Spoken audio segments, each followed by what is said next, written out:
ओम श्री गुरुवे नमः। ईश्वरो गुरुरात्मेति मूर्तिभेदौ विभागिने व्योमवत् व्याप्तदेहाय दक्षिणामूर्तये नमः। ओम शांति शांति शांति। श्वेताश्वतर उपनिषद, जिसकी व्याख्या स्वामी अखंडानंद सरस्वती जी की है। आज नया प्रवचन है। 11 विषय है ब्रह्म चक्र का वर्णन। 1 अध्याय 1 मंत्र संख्या 4।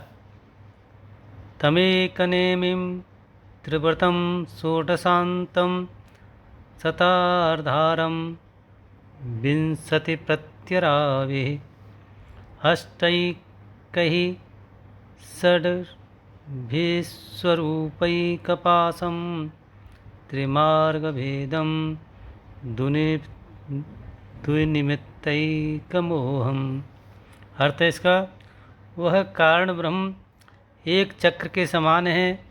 उसमें एक नेमी है, 3 व्रत हैं, 16 अंत हैं, 50 अरे हैं, 20 प्रत्यरे हैं, 6 अष्टक हैं, विश्वरूप एक पास है, 3 मार्ग हैं तथा पाप पुण्य दोनों का एक निमित्त मोह। ऐसे उस कारण को उन ऋषियों ने जाना। जगत का मूल कारण क्या है, माने यह सृष्टि किससे उत्पन्न हुई, इसके संबंध में नाना मत हुए। पहले कोई मत हुआ, पीछे कोई मत हुआ। एक तो यह बात है, और दूसरे ऐसा है कि एक ही समय में एक ही देश में अनेक मनीषी अनेक विद्वान होते हैं और सबके जुदा जुदा मत होते हैं।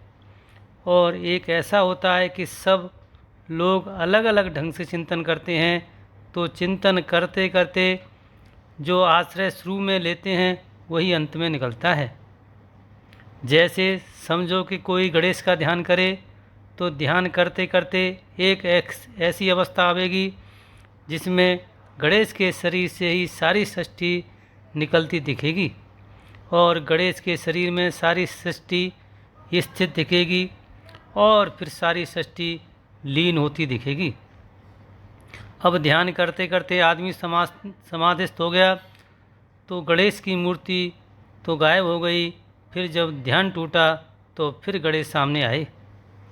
तो अब वह क्या कहेगा कि यह तो मैंने देखा ही है कि गणेश से सृष्टि स्थिति प्रलय होता है और मैं समाधि काल में लीन हो गया था और फिर मैं समाधि काल के अंत में इन्हीं में से निकल आया, इसीलिए सृष्टि का कारण गणेश ही है।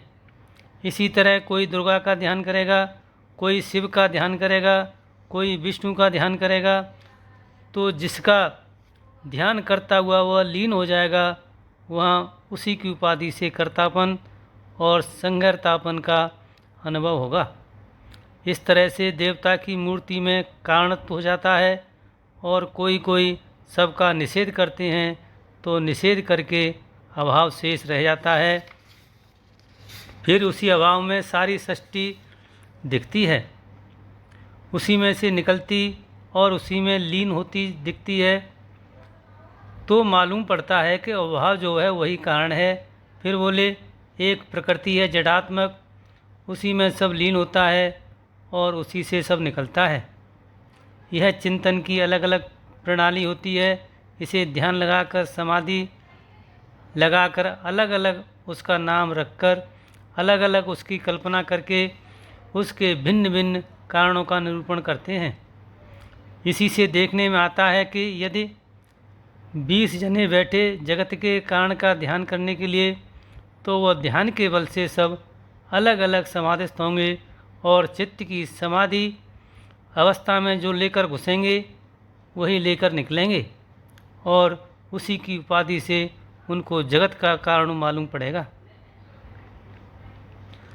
पर यह देखने में आता है कि जगत का कारण कोई कैसा भी निश्चय करे, एक वस्तु ऐसी है जो हर हालत में रहनी चाहिए।